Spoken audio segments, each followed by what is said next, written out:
Hey guys, it's Mrs. Lamphere. We are working on Unit 5 in Personal Finance, which is about investing money.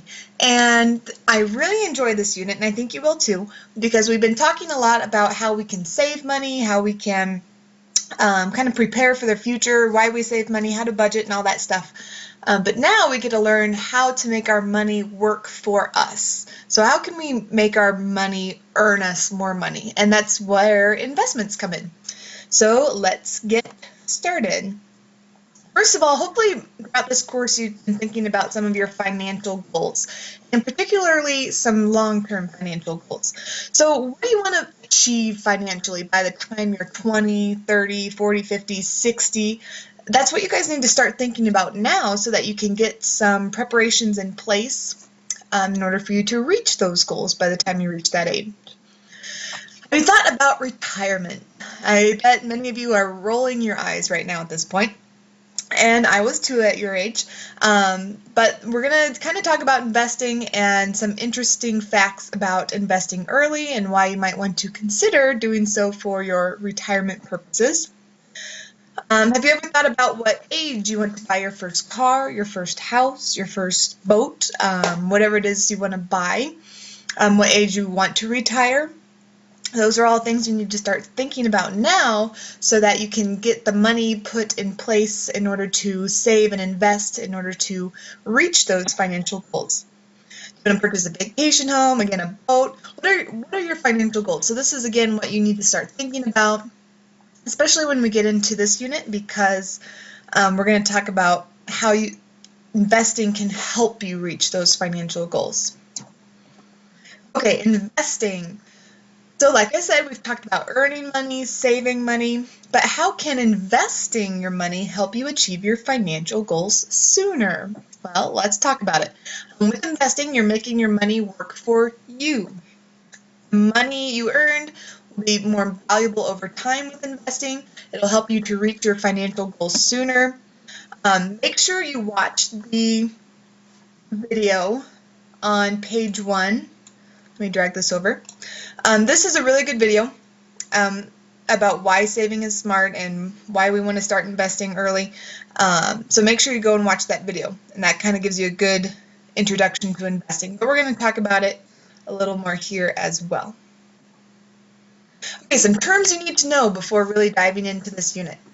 So the term invest means to expend money with the expectation of earning a profit. So you're going to be putting your money into something with the expectation that that money is going to grow and earn money back for you.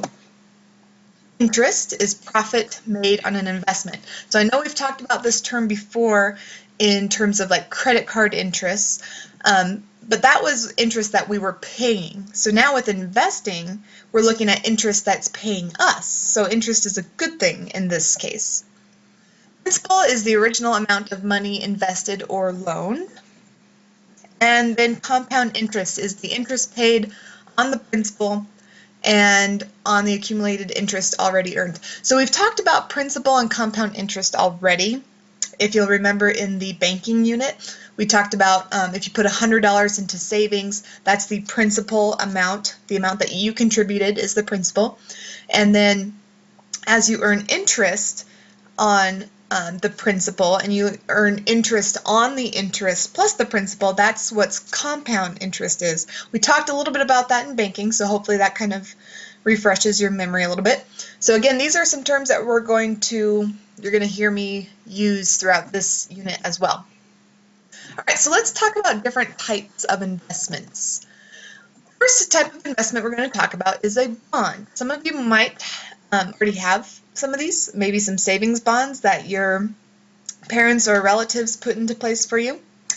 With a bond, how bonds work is you are loaning money for a certain time period to the issuer. This could be the state, local, or national government or a large company. A lot of times it's through a bank, and the amount you invest in the bond is called the face value of the bond. Then, so you're loaning this chunk of money to the bank or the government, whoever it is, and the bond issuer, so the bank or the government, agrees to pay you back within a certain period of time. and that period of time is called the maturity date. These are a fixed income investment because the rate of return is fixed and will not change during the time period. So you're loaning this chunk of money to the bank or the government, and you're getting, maybe they're offering you 3% interest. So it's going to remain 3% interest for that until you reach the maturity date. So it's not going to fluctuate at all, because we're going to talk about some investments that fluctuate. A bond is not one of those that fluctuate. So it's not very risky because you're guaranteed that rate of return on that investment. So again, interest is what they are paying on the bond is income for you. So again, interest is a good thing in this situation. We talked about interest being bad in terms of credit cards, but in this situation, interest is good because they are paying you interest on the money that you loan them. So that's bonds. Another type of investment would be a mutual fund. A mutual fund is a collection of financial securities. So this could be a variety of investments. So stocks, bonds, real estate, cash, and then it's all managed by a company or person on behalf of many investors. So you have basically a group of people all kind of pitching in money to the same thing, and to a company or person, the portfolio manager, and then they kind of decide where to put all of those different investments, and they diversify it. So they split it up between investments in stocks, they buy some bonds, they buy some real estate, they buy some cash values. So it automatically diversifies where your money is going. So some advantages to mutual funds is you can start investing with very little money. There's usually not like a required minimum with mutual funds.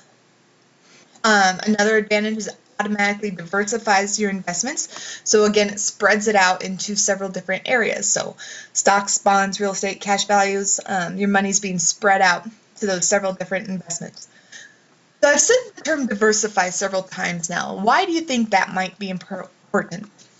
Well, if you invested your savings into a company that ended up going bankrupt, you would lose all your money. So if you were to buy one type of investment into one company and they go bankrupt, you're out of all that money that you invested. But when you diversify, your money is spread out over several investments, and so that way if one company goes under, you haven't lost all your money because it's being spread out over several different companies. So that's kind of why it's important to diversify. Okay, now let's talk about stocks. So a stock is a piece of paper that represents part ownership in a company. If you're watching this before our Class Connect session, make sure you attend our Class Connect because we're going to I have some good videos describing stocks and mutual funds and bonds a little better. But stocks is basically you're buying a piece of paper that represents ownership in that company. That's how a stock works when you're buying stock. So when you're purchasing stock, you're technically becoming part owner of that company. So you're investing in that company and you're becoming part owner, or what's also called a shareholder. Stocks are bought and sold or traded on a stock exchange, and companies issue stock in order to raise money. So companies kind of go out and look for more investors, so people that will invest or give money to them, and then as the company grows, those people expect payment back, so interest on their investments. However, stocks are not guaranteed, so if the company goes bankrupt, you don't get your money back. So again, this is why it's important to diversify, but if you put some money into stock into one company, and that company goes under, then you lose that money. So stocks are considered a little bit riskier investment because you're kind of putting more of your eggs in one basket. But you can buy, if you bought several stocks and like spread out your investment, you'd be okay. But it's not quite like with mutual funds, you're automatically diversifying. If you were to just buy some stocks, you'd kind of want to spread it out over several companies just so, again, you're not putting all your eggs in one basket. Okay, and so then on page 16, There's another good video, several good videos and several good articles. So make sure you get to page 16 and watch these videos on the stock market. They're very good, very informative, and also a couple articles on the stock market. So again, it just kind of explains, because it can kind of be kind of confusing. So I know a lot of you are probably thinking, so you're saying I could buy a piece of paper and that would automatically make me an owner in a company? Well, that's a very watered down explanation, yes, of what a stockholder is.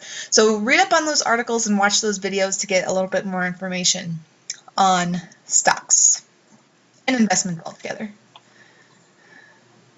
Okay, dividends. So a dividend is the way a company shares its profits with you, the stockholder. So you have several choices for dividends. You could get the cash back for them. So with if you choose to receive cash dividends, that company will send you a check in the mail for how often. They usually kind of have, maybe every month they'll send you a check for dividends, or once a year, kind of depending how that company has things set up. Or you could choose to reinvest the dividends.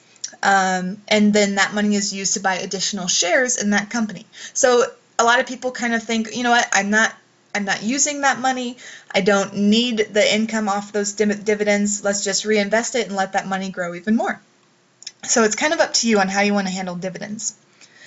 Rule of 72. Okay, so with the rule of 72, this is a quick and easy way to estimate how long it will take for your money to double based on the investment's interest rate. Okay, so it's a good estimate for how long it takes your money to double based on the interest rate that's being provided. So, how the rule of 72 works is you divide 72 by the projected interest rate. For example, if you're earning 6% interest each year in a mutual fund, then you divide 72 by 6. So the number 72 divided by the interest rate number. So when we divide 72 by 6, that gives us 12. So using the rule of 72, that tells us that our money will double in approximately 12 years. So kind of cool. So if we invested $10,000 and we were earning 6% interest, that means that our $10,000, if we just left it alone and didn't touch it for 12 years, in 12 years that $10,000 would turn into $20,000, just because based on the interest rate that we're earning. So Rule 72 is kind of cool. But it is an estimate only. It does not account for income tax, because when you make earnings on your investments, that is considered income, and so you are then taxed on that money as income tax. So this is just an estimate, kind of a neat way to estimate about how much money you can make if you watch it, let it double. So then if we go back to our text, there's a good video on page 7 about the rule of 72 in different scenarios. So watch this video too, because it's really, they give some good examples for you. Okay, compounded returns. So when we talk about, I mentioned the term rate of return several times, and rate of return, or ROR, is the amount of money you invest in relation to the amount of money gained or lost on that investment. So the rate of return is either the percent that you gained on that investment or the percent that you lost on that investment. This term is very interchangeable with ROI, or return on investment. So the higher the rate of return, the greater risk. You've heard me mention this a couple times. We said that bonds are low risk because they usually have a lower rate of return, but they're safe. It's not going to fluctuate. You can't really lose money with bonds. Whereas stocks are a greater risk, but you could also get a higher interest rate or more return. So that's a good rule of thumb to remember. The higher the rate of return, the greater risk that investment could have. Then we talked about compound interest being interest or non-interest. There's a good tutorial on page 9. And lastly, I'm trying to hurry up before my 15 minutes runs out here. There's always risk involved with investing. The higher the risk, the greater expected profits, but also the potential of loss you could have as well. Things to think about: determine the risk before agreeing to any type of investment. And if investment is too good to be true, it probably is. Only get investment advice from trusted investors, research stocks, and diversify. Don't forget to diversify. That's the best thing you could do.